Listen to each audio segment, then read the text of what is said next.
নমস্কার বন্ধুরা, আজকে আমি সজনা ফুলের বড়া করে দেখাবো। তার জন্য এখানে আমি সজনা ফুল নিয়েছি। এখন বাজারে প্রচুর সজনা ফুল পাওয়া যাচ্ছে, আর এই টাইমে কিন্তু সজনা ফুল খাওয়া শরীরের পক্ষে খুবই ভালো। আপনারা অবশ্যই এইভাবে একবার বাড়িতে সজনা ফুলের বড়া বানিয়ে খেয়ে দেখবেন। আমি যেভাবে বানাচ্ছি এইভাবে যদি আপনারা বানান তাহলে কিন্তু সজনা ফুল একদম তিতা লাগবে না। আমি এই সজনা ফুলটা আমাদের নিচে একটা গাছ আছে, সেই গাছ থেকে পেড়ে নিয়ে এসেছি। আপনাদের যদি আশেপাশে কোনো গাছ না থাকে আপনারা বাজার থেকে অবশ্যই কিনে নিয়ে এসে সজনা ফুলের বড়া কিংবা চচ্চড়ি বানিয়ে খেয়ে দেখবেন। আর আমি যেভাবে সজনা ফুলের বড়াটা বানাবো এইভাবে যদি আপনারা বড়া বানান তাহলে একটু তিতা হবে না। অনেকের তিতার জন্য সজনা ফুল খেতে চায় না।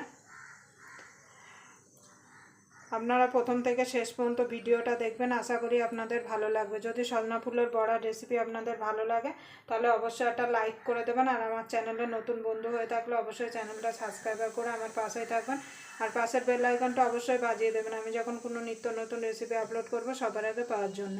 তাহলে চলুন আমি ফুলগুলোকে আগে পরিষ্কার করে বেছে নেব।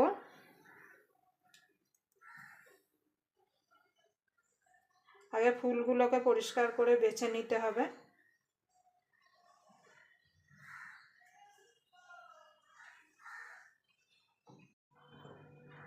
দেখুন বন্ধুরা, আমি সজনা ফুলটা পরিষ্কার করে বেছে ধুয়ে নিয়ে চলে এসেছি। এবার সজনা ফুলে দিয়ে দেবো বেসন।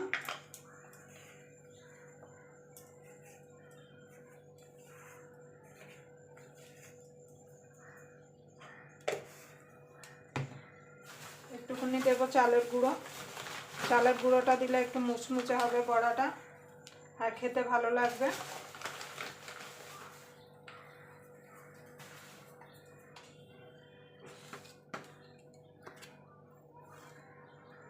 স্বাদ মতো নুন দিয়ে দেবো, হলুদ গুঁড়ো,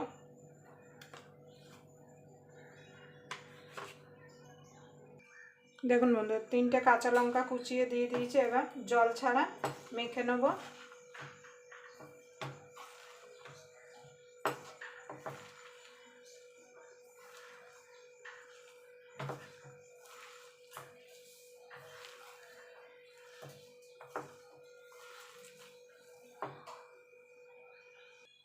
দেখুন বন্ধুরা, জল ছাড়া আমি মেখে নিয়েছি। দেখুন কত সুন্দর মাখা হয়ে গেছে। এবার আমি বড়াগুলো ভেজে নেব। তার জন্য গ্যাসটা ধরিয়ে কড়াইতে তেল বসিয়ে দেবো। দেখুন বন্ধুরা, তেলটা গরম হয়ে গেছে। আমি সাদা তেলে ভাজছি, আপনারা চাইলে সর্ষের তেলে বড়াটা ভাজতে পারেন। এবার ছোট ছোট করে এইভাবে আমি দিয়ে দেবো।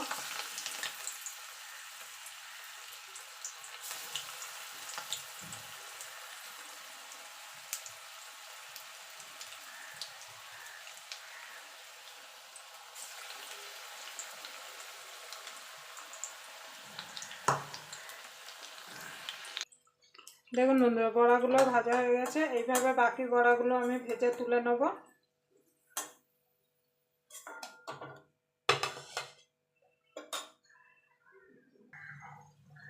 দেখুন বন্ধুরা, বড়াগুলো ভাজা হয়ে গেছে। এবার নামিয়ে নেব।